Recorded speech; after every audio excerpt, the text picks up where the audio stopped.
네, 첫 번째 발언으로 전정덕 의원님의 발언을 들어보도록 하겠습니다.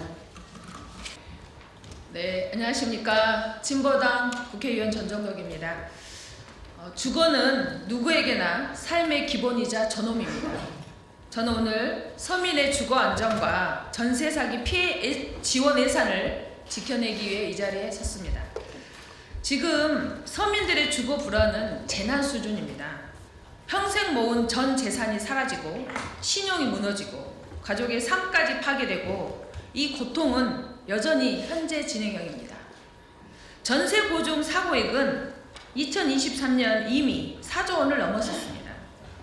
전세 사기는 단순 사기 사건이 아니라 국가가 책임지고 해결해야 할 구조적 문제가 된 것입니다.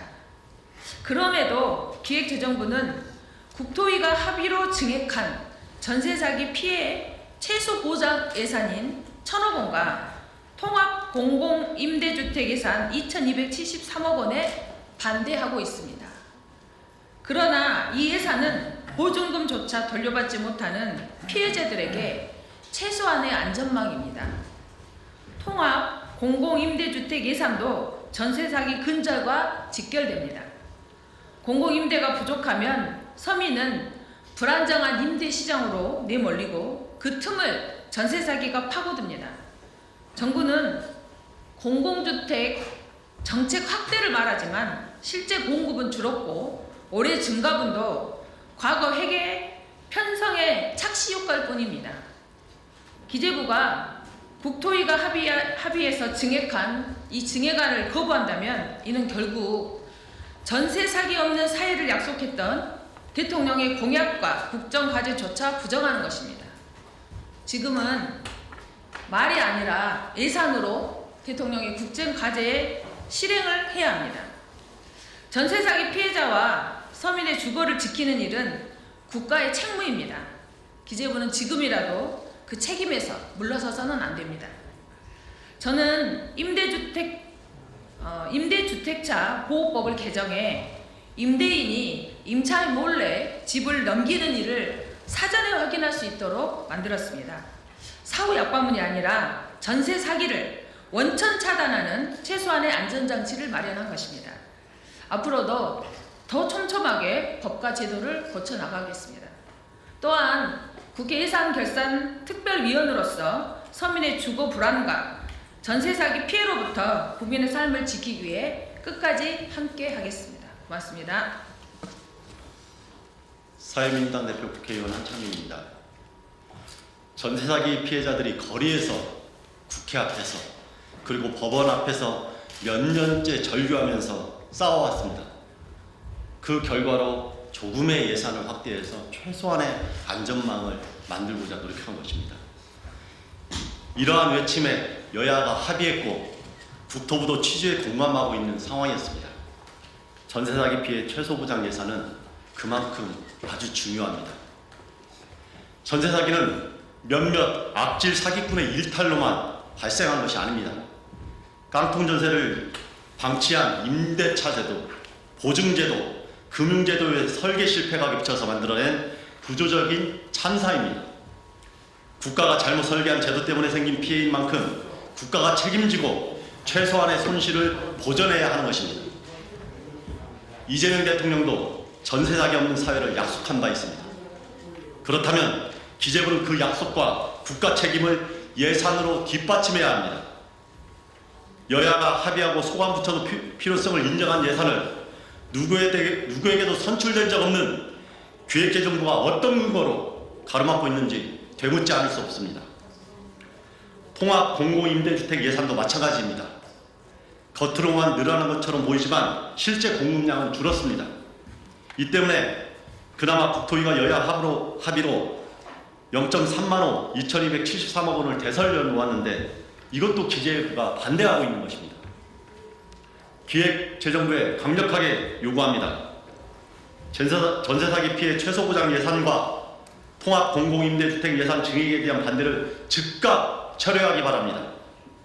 재정 건전성이라는 말 뒤에 숨지 말고 국가의 제도 실패에 피해를 입은 피해자와 무주택 서민의 얼굴을 보고 명확하게 답하십시오. 부끄럽지 않습니까? 책임지는 모습을 보여주시기 바랍니다. 이 예산은 선택이 아니라 국가가 책임져야 할 최소한의 책무라는 것을 다시 한번 강조합니다.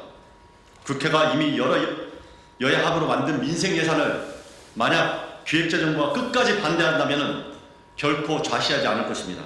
저와 사회민주당 그리고 동료 의원들과 각 정당과 함께 이 예산이 통과될 수 있도록 최선을 다하겠습니다. 국민 여러분도 그리고 기자 여러분들도 끝까지 관심 가져주시고 이 예산이 관철될 수 있도록 함께 노력해 주십시오. 감사합니다. 전세사기 피해자 최소보상 예산과 또 세입자의 주거 안정을 위한 통합 공공임대주택 예산에 반대하는 기획재정부를 규탄하며 정부의 역할과 책임을 다할 것을 촉구합니다. 지난 2024년 주거실태조사 결과 청년가구의 82.6%는 세입자인 것으로 조사되었습니다. 또 전세사기 특별법에 따라 피해자 등으로 인정받은 수 중 40세 미만의 청년층이 75%에 달합니다. 10명 중 8명의 청년이 보증금 미반환을 비롯해 짧은 거주기간, 불합리한 계약 과정, 임대인과의 분쟁 등 임차제도에 대한 불안을 일상적으로 안고 살고 있습니다. 이렇게 집이 불안한 청년들에게 가장 필요한 것이 공공임대주택, 또 전세사기 피해에 대한 구제입니다. 1648호를 모집하는 LH의 2025년 매입임대주택 1차 정기 입주자 모집에는 10만 3,922명이 지원했습니다. 서울의 경우에는 286호 모집에 6만 5천 명이 넘는 청년이 지원해 299대 1의 경쟁률을 기록했습니다. 2023년에는 54대 1, 2024년에는 122대 1이었는데 해가 지날 때마다 경쟁률이 배로 상승하고 있습니다. 전세사기 특별법이 제정된 해로부터도 오히려 치솟는 공공임대주택 경쟁률, 이 숫자가 무엇을 의미하겠습니까? 보증금 떼일 걱정이 없는 집, 2년마다 이사 고민 덜 해도 되는 집, 누수 수리 안 해주는 임대인과 수리수선 분쟁에 휩싸이지 않을 집, 안전한 집에 거주하고 싶은 세입자 청년들의 절박한 심경을 그대로 보여주는 숫자 아니겠습니까? 전세사기 특별법을 제정할 때부터 기재부는 가장 비협조적인 부처였습니다. 세입자는 보증금 떼먹고도 주택관리 책임을 다하지 않는 임대인과 싸우기에도 시간이 모자라는데 비협조적인 정부 부처를 상대로도 시간을 허비해야 합니다.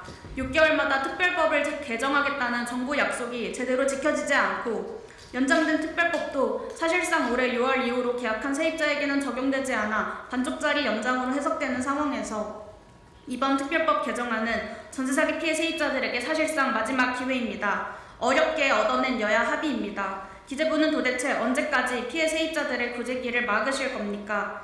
기재부는 늘 재정 건전성을 확보해야 한다고 이야기를 하지만 꼭 필요한 곳에 예산 사용을 막는다면 미래에는 오히려 몇 배나 많은 비용을 치르게 될 것입니다. 전세사기 문제 역시 기존 주택임차 제도의 구조적 결함으로 인해 발생한 사회적 문제이지 않습니까? 더 많은 피해자가 발생하고 또 희생되기 전에 기재부는 책임을 다하여야 합니다. 전세사기 문제 해결은 대통령이 직접 약속한 국정과제이며 무엇보다 안전한 주거생활에 관한 권리는 국가가 의무를 다할 필요가 있는 인간의 기본권입니다. 기재부는 권리를 보장하는 한시가 시급한 사항에 더 이상 어깃장 놓지 마시고 정부의 책임을 다할 것을 다시 한번 촉구합니다. 이상입니다. 기자회견을 마치겠습니다. 감사합니다.